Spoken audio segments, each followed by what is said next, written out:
ভালো আছেন নি ভাইজান? হ্যাঁ আছি ভালো। আপনি ভালো আছেন? এই তো ভালো। কেমন চলে দিনকাল? এই তো মোটামুটি আর কি।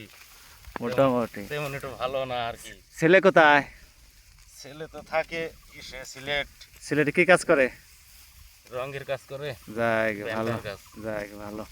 এটা কি ধান বলছেন? বলছি তো আউশ ধান। আউশ ধান না? হ্যাঁ। খেতে একটু ঘাস হয়েছে মনে হয় না? হ্যাঁ কিছু ঘাস ঠাস হয়েছে, তা কাটতেছি আর কি। কি কাটতেছেন? বলবো আর কি। একটু দেখেন তো কি ঘাস কি ঘাস? এই যে দেখেন এই যে আপনার এই যে এটার কয় লোক ঢেলা ঘাস। ঢেলা ঘাস না? ঢেলা, হ্যাঁ। এ হলো ঘাস, ঢেলা ঘাস, কয়েক প্রজাতির ঘাস, আগাছা এগুলো কেটে দিতেছে কেটে ভাই। দিই।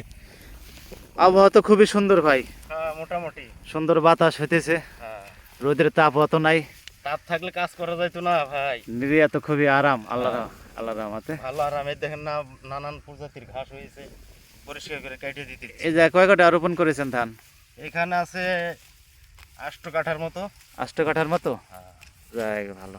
এটা তো আপনি নিজেরই না? নিজেরই, হ্যাঁ নিজেরই। সব জমি ভাগ করা হয়ে গেছে না? হ্যাঁ ভাগ করে নিয়ে গেছি ভাই ভাই। আপনাদের ইন্ডিয়া যারা ভাই বিরাদার থাকে তাদের সম্বন্ধে কিছু বলেন। তারা লেখাপড়া করে, তারা ভালোই আছে। তাদের জন্য একটু দোয়া কামনা করেন। হ্যাঁ, তাদের জন্য দোয়া করি যেন ভালো থাকে। আমরা তো কৃষক, তারা চাকরি বাকরি করে। হ্যাঁ, আমাদের এই এটুকু আছে তাই করতেছি।